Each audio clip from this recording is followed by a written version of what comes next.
안녕하십니까. 협조하는 세상 만들기의 박 교수입니다.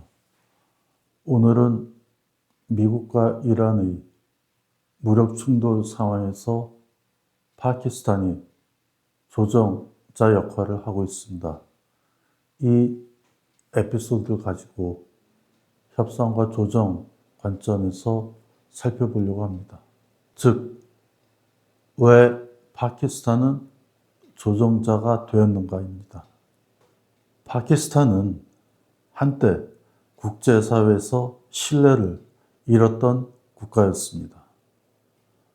동맹과 적을 동시에 상대하는 이중 플레이 국가라는 평가도 받았습니다. 그런 파키스탄이 지금 미국과 이란의 무력 충돌 상황에서 조정, 즉 미디에이션 역할을 하고 있습니다. 파키스탄의 조정자 역할을 통해서 협상은 언제 어떻게 시작되고 또한 조정은 어떻게 가능해지는지 살펴볼 수 있겠습니다. 파키스탄이 국제사회에서 신뢰를 잃었던 이유 중 하나는 사건과 구조가 결합된 결과입니다. 먼저 외부에서 확인된 사건입니다. 여러분 잘 아시는 오사마 빈 라덴 사건입니다. 미국이 수년 동안 찾아 헤매던 9/11 사건의 주범인 빈 라덴이 파키스탄에 숨어 있었다는 사실이 밝혀지면서 정말 파키스탄이 몰랐을까라는 근본적인 의심이 제기되었습니다. 또 하나는 아프가니스탄 전쟁입니다. 파키스탄이 미국과 협력하면서도 동시에 탈레반과 연결되어 있었다는 의혹입니다. 그런데 중요한 점은 파키스탄에 대한 이러한 의심이 왜 반복되었느냐입니다.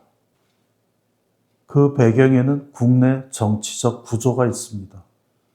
정치 불안, 그리고 군부 중심의 의사결정 구조입니다. 누가 실제로 결정하는지 불명확한 구조는 외교의 일관성을 무너뜨립니다. 그래서 파키스탄은 단순히 문제가 있는 국가가 아니라 예측할 수 없는 파트너로 인식되었던 것입니다. 그런 파키스탄이 어떻게 미국과 이란 사이에 조정자가 되었을까요?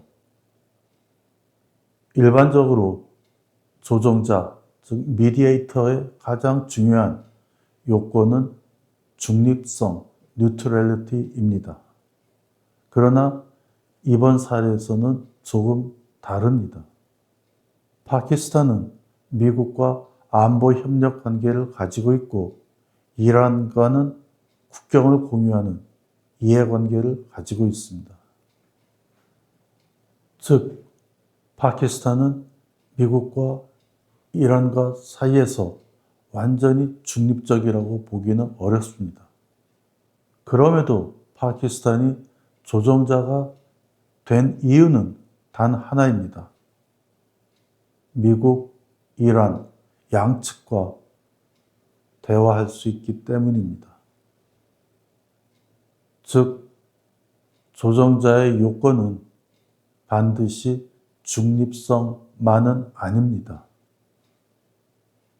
조정자가 당사자들 양측 모두와 대화할 수 있는 접근성도 중요한 요건이 됩니다.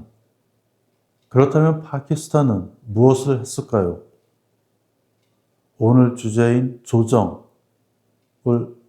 한 것은 맞습니다. 하지만 실제로 더 중요한 것은 조정 이전의 단계입니다.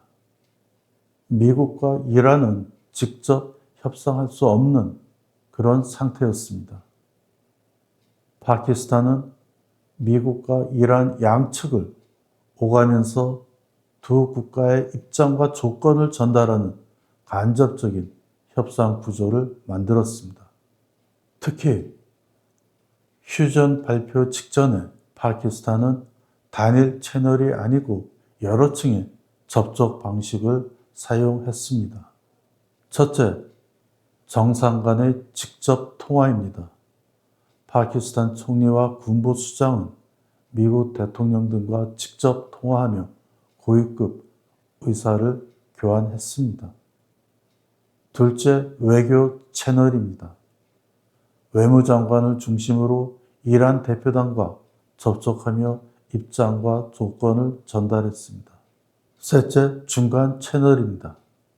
미국의 조건이 파키스탄을 통해 이란에 전달되고 이란의 입장도 다시 미국으로 전달됩니다. 이러한 구조 속에서 양측의 조건이 맞춰지기 시작합니다.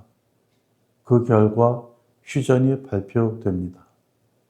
여기서 중요한 점은 파키스탄이 합의를 만든 것이 아니고 합의가 가능해지는 상태를 만든 것입니다. 즉 파키스탄은 왕복 외교, 셔틀 디플로머시를 훌륭하게 수행을 했습니다.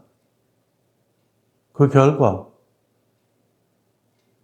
지난 4월 11일 오후 이슬라마바드의 한 호텔에서 파키스탄 총리가 참석하는 가운데 미국 부통령을 포함한 대표단과 이란 외무장관을 포함한 대표단 간의 첫 협상이 개시되었습니다.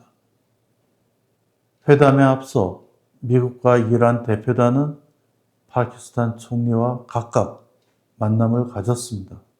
물론 이러한 첫 번째 조정에서 합의는 이르지 못했습니다. 이후 추가 회담, 즉 조정이 추진되었지만 아직 성사되지는 못하였습니다. 조정이 실제로 시작되었지만 아직은 그 한계도 드러내고 있는 상황입니다. 여기서 짚고 넘어가야 될 또 다른 중요한 요소는 지도자 간 개인적인 관계입니다.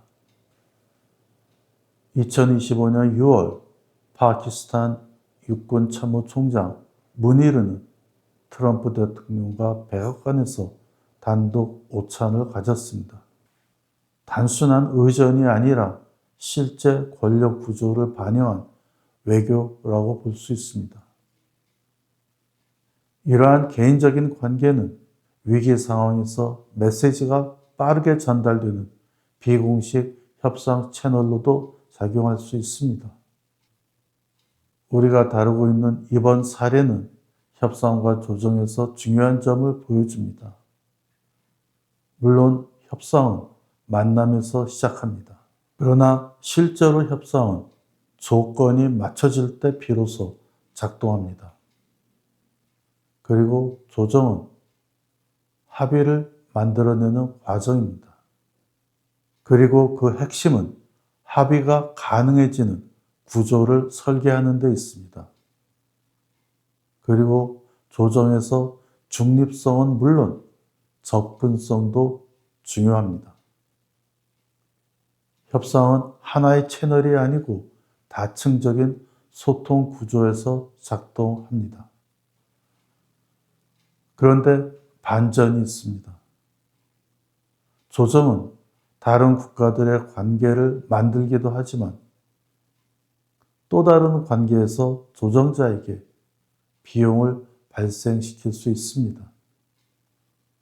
파키스탄이 조정자 역할을 수행하자 종래 형제 국가 관계인 아랍에미리트가 강하게 반발하면서 파키스탄에게 거액의 차관을 즉시 상환하라면서 압박을 가하고 있습니다. 이란의 공격을 받아 정유시설 등 주요 기반시설이 심각하게 훼손된 아랍에미리트는 파키스탄의 조정자 역할이 자국 안보에 불리하게 작용한다고 인식하기 때문입니다. 이제 정리합니다. 협상은 상대방을 설득하는 기술이 아닙니다. 대화가 가능해지는 구조를 설계하는 과정입니다. 파키스탄은 조정에 앞서 미국과 이란 양측과 각각 협상을 수행하고 휴전이 가능해지는 조건을 형성했고 결국 이슬라마바드에서 첫 번째 조정이 수행되었습니다.